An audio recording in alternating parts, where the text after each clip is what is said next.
Anim bag nga daw kabsat. So ngayon gagawa ulit tayo ng bagong laruan natin, pantiksay.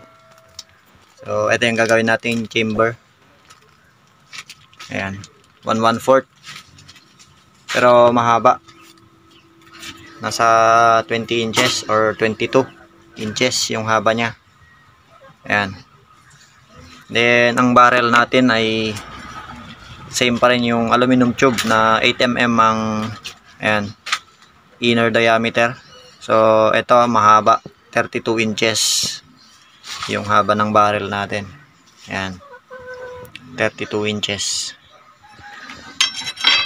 So ito yung mga gamit natin. So bali gagawin natin siyang apat na divider. So ito yung cutting divider, tapos ito yung magiging stopper ng divider natin sa loob. Ayan, isa dito magkabilaan. Ayan, sa ilalim tsaka sa ibabaw, para hindi siya gumalaw dun sa loob ng chamber natin. Ayan. So eto na siya. Medyo rough pa lang yung finish ng wood stock natin. So medyo mahaba, no? Higit 1 metro yung haba ng laruan natin. So eto yan. Ito yung ating wood stock. So Gemelina lang yung ginamit natin para magaan. So ito na yung natapos natin. Ayan. Rough finish pa lang to. So kailangan pa ng konting liha. Ayan. So isang araw din natin ginawa tong bat stock natin dahil puro manual na gamit lang ginamit natin. Ganun, ito yung mga tools natin. Ayan. So konting liha pa para medyo gumanda. Then na-fit na rin natin pati yung kanyang trigger. Ayan, sa ilalim. Ayan, yung trigger natin. So maglalagay pa tayo ng takip para hindi pasukan ng moisture sa ilalim. Then dito rin yung trigger guard, maglalagay pa tayo. Ayan. Okay, so ayos na tong laruan natin. Naka-fit na siya sa ating bat stock. So medyo may space lang konti dito. So nasobrahan natin yung tabas. Ayan, medyo may space yan. Then trigger guard, nakapaglagay na rin tayo. So ito pala yung nabali, ano. Lagyan natin ng epoxy. Ayan, so blinotorch lang natin para magkaroon siya ng ganyang kulay. Then konting varnish para medyo kumintab. Ayan, so okay na yung fitment nya sa bat stock. So ito pala yung lock natin. So screw sa side dahil hindi tayo pwedeng magbutas sa ilalim dahil nandito yung kanyang igniter dito sa ilalim. Okay. Then yung haba pala ng barrel natin, yan, hanggang dito siya. So tapat din ng dulo ng chamber natin. Pero yung elbow medyo mahaba, paikot dito. Yan. Then ito naman yung ating chamber. So dito yung unang divider, pangalawa, pangatlo, then pang-apat. So dito sa una 3 inches yung pagitan ng takip at unang divider. Then 3.5 sa pangalawang divider, 4 sa pangatlo, at 4 inches din sa pang-apat. Then 4.5 na dito. Yan. So ngayon test fire natin kung maganda yung pagkakagawa natin ng ganitong klase ng chamber, dahil ngayon lang tayo gumawa ng ganitong kahaba.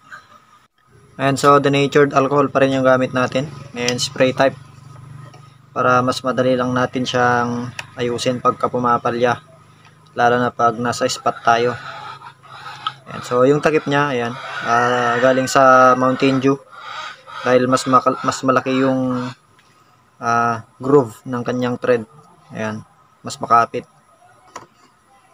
So try muna natin dalawang spray. Ayan.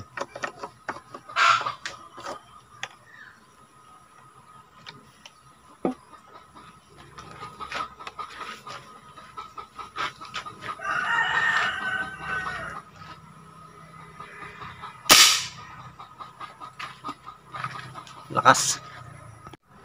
So isa pa. Bale dalawang spray lang siya. Konting ihip lang para maganda yung combustion sa loob ng ating chamber.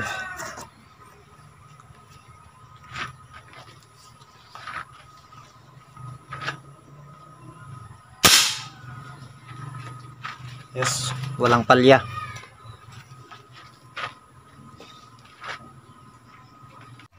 Okay, so natapos na rin natin yung laruan na ginagawa natin. So eto na yan. Yung buttstock natin ay pinahiran lang natin ng isang layer ng varnish para at maging ganito yung texture niya. So hindi siya makintab, pero ayan, hindi na siya pinapasukan ng tubig yung mismong kahoy. Ayan. Then ito naman yung red dot natin, na-zero na rin natin sa 10 meters. So ngayon susubukan ulit natin. Then pati yung paniksay natin nakaset up na rin.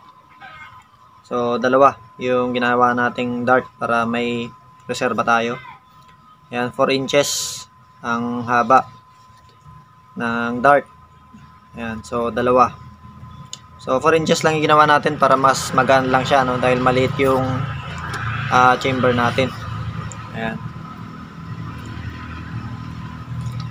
Para makaabot pa rin siya kahit malayo yung target natin. So zero natin ulit mamaya ng 10 meters. So ayan.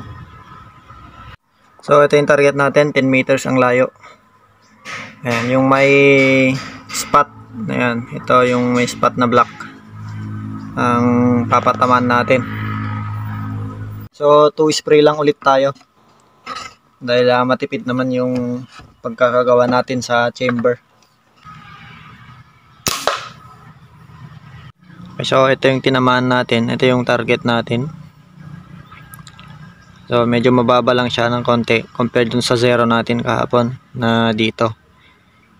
Pero kung sa isda papatamaan natin, ayan, ayan, tatama pa rin dahil ayan, wala pang half inch, kulang-kulang half inch yung distance ng zero natin kahapon. And then sa elevation lang yung ano natin, adjustment. So subukan ulit natin. Okay, so second shot, same distance, same target.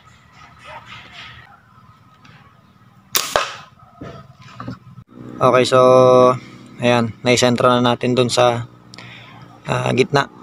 So mas mataas siya ng konti dun sa unang patama natin.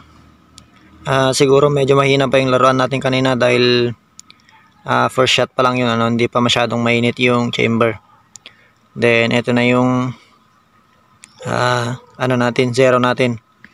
So ito yung zero natin kahapon nung bagong salpak natin yung red dot. So ngayon same pa rin. Nagbabago lang yung elevation niya kapag medyo mahina yung putok. Kaya ayan, medyo mababa. Pero konti lang naman yung distance. Half inch.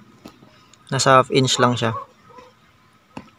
So kahit pa paano mapapatamaan pa rin natin yung target natin kahit medyo mahina yung ayan, laruan natin.